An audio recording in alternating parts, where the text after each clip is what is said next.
शारदीय नवरात्रि शुरू हो चुके हैं और आज नवरात्रि का दूसरा दिन है। नवरात्रि एक संस्कृत शब्द है जिसका अर्थ होता है 9 रातें। इन 9 रातों और 10 दिन के दौरान शक्ति देवी के 9 रूपों की पूजा की जाती है और 10वां दिन दशहरा मनाया जाता है। मां दुर्गा की नवशक्तियों का दूसरा स्वरूप ब्रह्मचारिणी का है। अगर आप हमारे चैनल पर पहली बार आए हैं तो चैनल को सब्सक्राइब करें, वीडियो को लाइक करें, दोस्तों के साथ शेयर करें और कमेंट करें। यहाँ ब्रह्म शब्द का अर्थ तपस्या है। ब्रह्मचारिणी अर्थात तब की चारिणी, तब का आचरण करने वाली कहां भी है। वेदस्तत्व तपो ब्रह्म, वेदस्तत्व और तपो ब्रह्म शब्द के अर्थ है ब्रह्मचारिणी। देवी का स्वरूप पूर्ण ज्योतिर्मय एवं अत्यंत भव्य है। इनके दाहिने हाथ में जप की माला एवं बाएं हाथ में कमंडल रहता है। आज हम आपको मां के जन्म की कथा सुनाने जा रहे हैं। अपने पूर्व जन्म में जब यह हिमालय के घर में पुत्री रूप में उत्पन्न हुई थी, तब नारद के उपदेश से इन्होंने भगवान शंकर जी को पति रूप में प्राप्त करने के लिए अत्यंत कठिन तपस्या की थी। इस दुष्कर तपस्या के कारण इन्हें तपस्या चारिणी अर्थात ब्रह्मचारिणी नाम से अभिहित किया गया। 1000 वर्ष उन्होंने केवल फल मूल खाकर व्यतीत किए और 100 वर्षों तक केवल शाक पर निर्वाह किया था। कुछ दिनों तक कठिन उपवास करते हुए देवी ने खुले आकाश के नीचे वर्षा और धूप के भयानक कष्ट सहे। इस कठिन तपस्या के पश्चात 3000 वर्षों तक केवल जमीन पर टूटकर गिरे हुए बेलपत्रों को खाकर वे भगवान शिव की आराधना करती रहीं।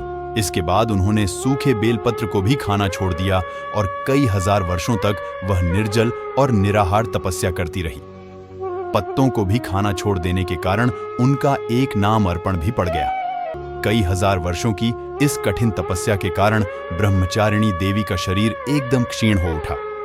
उनकी यह दशा देखकर उनकी माता में अत्यंत दुखी हुई और उन्होंने उन्हें इस कठिन तपस्या से विरक्त करने के लिए आवाज दी, उमा। तब से देवी ब्रह्मचारिणी का एक नाम उमा भी पड़ गया।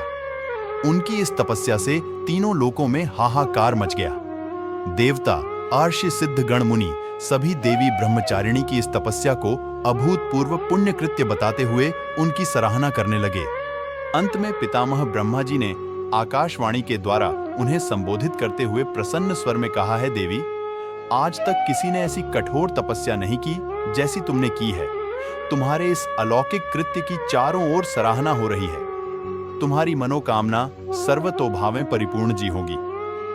भगवान चंद्रमौली शिव जी तुम्हें पति रूप में प्राप्त अवश्य होंगे। अब तुम तपस्या से विरत होकर घर लौट जाओ। शीघ्र ही तुम्हारे पिता तुम्हें बुलाने आ रहे हैं और मां की तपस्या पूर्ण हुई। अब सुनते हैं पूजा का लाभ।